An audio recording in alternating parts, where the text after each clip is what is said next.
اس درخت کے قریب نہ جانا. حرامی کہتا ہے رب نے کہا ہے نا کہ اس درخت کے قریب نہ جانا, اشارہ کیا تھا نا ہاذہ شجرہ, اس درخت کے قریب. تو مطلب یہ تھا کہ اس جنس کے جتنے درخت ہیں, اس جنس کے جتنے پھل ہیں, مطلب تو یہ تھا. لیکن اس نے اب برگلایا آدم کو, ارے اس درخت سے منع کیا ہے, اس کا پھل نہ کھاؤ, اس کی جنس کا وہ جو کھڑا ہے وہاں سے کھا لو. جب چکر دیا حضرت آدم, اس طرح چکر دے, اس طرف سے منع کیا, اس کی جنس کا وہ جو کھڑا ہے. آدم علیہ السلام اب بھی نہیں مانے, نہیں مانے کہ نہ بھائی رب نے منع کیا ہے کہ اس درخت کے قریب نہ جانا. وقاسمہما, ان کے سامنے بڑی پکی قسمیں اٹھائیں, ان کے سامنے اللہ کے نام کی بڑی پکی قسمیں اٹھائیں. انی لکما لمن الناصحین, میں تم دونوں کا خیر خواہ ہوں, میں تم دونوں کو نصیحت کرنے والا ہوں, میں تم دونوں کا خیر خواہ ہوں. اور من خدا دی سو, میں صحیح کہہ رہا. حضرت آدم نے پاکستان دیکھا نہیں تھا, تو انہیں پتا ہوتا بھائی لوگ جھوٹی قسمیں بھی اٹھا لیتے ہیں. آدم علیہ السلام نے سوچا بھائی کوئی بندہ اللہ کے نام کی جھوٹی قسم بھی اٹھاتا. اللہ اللہ صرف اللہ تو نہیں نا, اللہ اکبر, اتنی بڑی عظیم ذات, اس کے نام کو کوئی جھوٹ پر استعمال کر سکتا ہے. میں کہتا ہوں, لوگ کہتے ہیں کہ آدم علیہ السلام غلطی کی, غلطی تو خیر نہیں کہہ سکتے ہیں ہم, قطعا نہیں کہہ سکتے ہیں کہ پیغمبر ہیں وہ.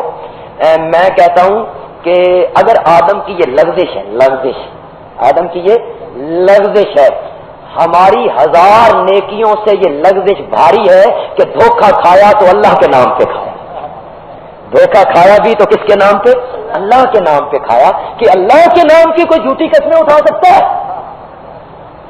اس قسم پہ وہ دھوکے میں آئے حضرت آدم علیہ السلام. فَدَلَّاهُمَا بِغُرُورٍ, مائل کر لیا, دلہ دلالت کی, مائل کر لیا ان دونوں کو, بغرور, ساتھ فریب کے, ساتھ دھوکے کے, دھوکے اور فریب کے ساتھ مائل کر لیا. ادھر سے ایسا سے اما ہوا نے کہا بھائی بسم اللہ پڑھو. اب یہ اتنی قسمیں جو اٹھاتا ہے, کہتا ہے بے فرشتے بن جاؤ گے, ہمیشہ یہاں رہو گے.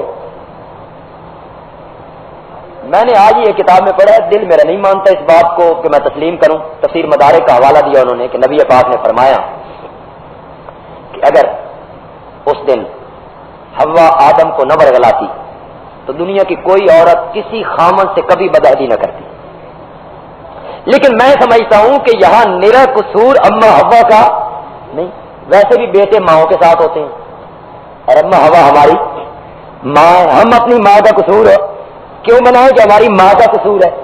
میرا قصور اما حوا کا نہیں ہے. قرآن دونوں کو شریک کر رہا ہے. قرآن کا انداز دیکھیے نا, قرآن دونوں کو شریک کر رہا ہے, دونوں کو برگلایا. فَدَلَّاهُمَا, دونوں کو کیا کر لیا, مائل کر لیا. یہاں قصوروار قرآن صرف اما حوا کو نہیں بنا رہا ہے کہ اما حوا کا قصور ہے یا اما حوا نے اٹھارا تھا بابا آدم کو, قطعاً نہیں. قرآن دونوں کو, دونوں کے متعلق کہہ رہا ہے کہ ان سے یہ لغزش ہو گئی.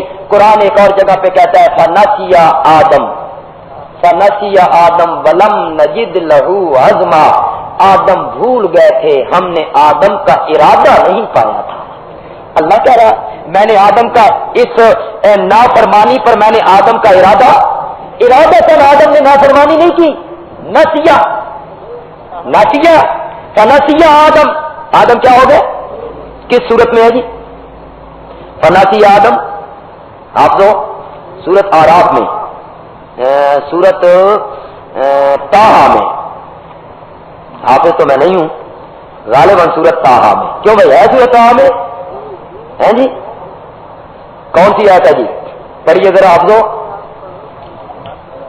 ہیں جی پڑھیے جی, صفحہ نمبر 299, صفحہ نمبر 299, سورت کا نام ہے سورت طٰہٰ اور آیت نمبر 115, صفحہ نمبر 289. اور سورت کا نام سورت طٰہٰ، اور آیت نمبر 115 مل گیا جی.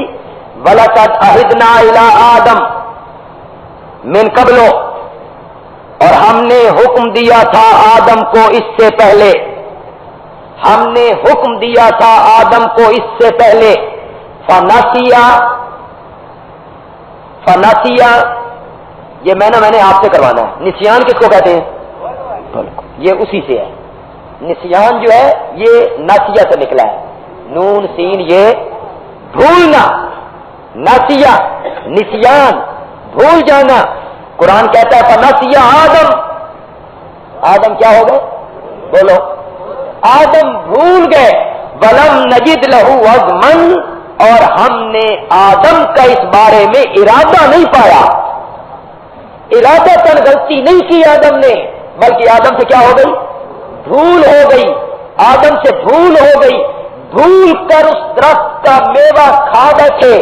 اللہ تعالیٰ سمجھانا چاہتے ہیں، اور لوگوں تمہارا بابا مسجود ملائک اور تمہارا بابا آدم جس درخت سے اس کو منع کیا گیا تھا، شیطان کے چکر میں آ کے وہ بھول کے اس درخت کا میوہ کھا لیتا ہے.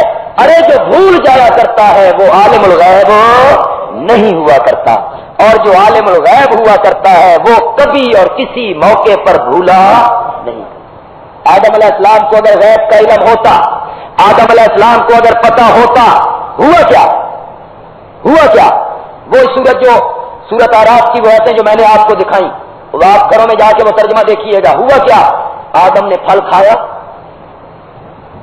جسم کے تینوں کپڑے اتر گئے، باب آدم کے بھی اور اماں حوا کے بھی، اور لگے جنت کے درختوں کے پتے توڑ توڑ کے اپنی شرمگاہیں چھپانے. درختوں کے پتے توڑتے ہیں، اپنی شرمگاہوں پہ رکھتے ہیں، شرمگاہیں اپنی چھپاتے ہیں درختوں، جنت کے درختوں کے پتوں کی وجہ سے. اگر حضرت آدم کو یہ علم ہوتا کہ اس میوے کے کھانے سے میرے کپڑے اتر جائیں گے اور ہماری شرمگاہیں ظاہر ہو جائیں گی، حضرت آدم اس درخت کے میوے کے قریب بھی کبھی نہیں جاتے. معلوم ہوتا ہے حضرت آدم کو آنے والے حالات کا پتہ نہیں تھا، آنے والی بات کا علم نہیں تھا. حضرت آدم عالم الغیب نہیں تھے، وہ غیب کا علم نہیں رکھتے تھے. اگر وہ غیب کا علم رکھتے ہوتے تو ان سے یہ لغزش اور ان سے یہ بھول کبھی سرزاد نہ ہو. بلکہ بعض مفسرین نے تو یہاں تک لکھ دیا کہ ایک درخت کے قریب آئے نا پتے توڑنے کے لیے اور لپیٹنے کے لیے، تو اللہ نے درخت کی ٹہنیوں کو حکم دیا کہ جسم سے لپٹ کے ذرا آدم کو اوپر اٹھاؤ، آدم کو اوپر اٹھاؤ ذرا. ہم نے ان سے نہیں کہا تھا کہ ولا تقربا هذه الشجرہ، اس درخت کے قریب نہیں جانا؟ پھر یہ شیطان کے چکر میں آ گئے. شیطان نے گمراہ کیسے کیا، ہٹایا کیسے؟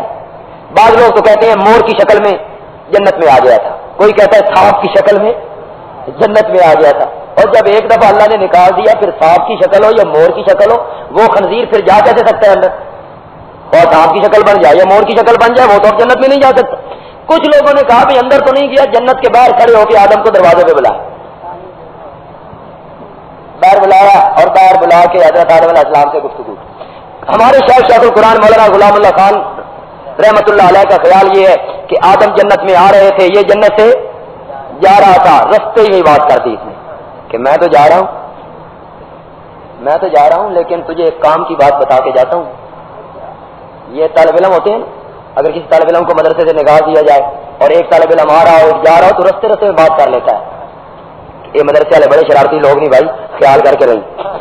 تو وہ آدم علیہ السلام آ رہے ہیں اور یہ جنت سے جا رہا ہے، تو رستے میں اس نے گفتگو کر لی.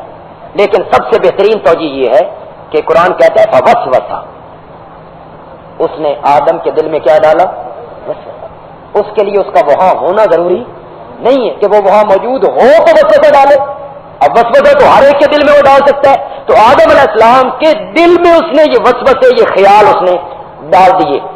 پھل کون سا تھا اس کے بارے میں شریعت خاموش ہے، قرآن بھی خاموش ہے، اور نبی پاک صلی اللہ علیہ وسلم کا فرمان بھی اس بارے میں کیا ہے؟ خاموش ہے.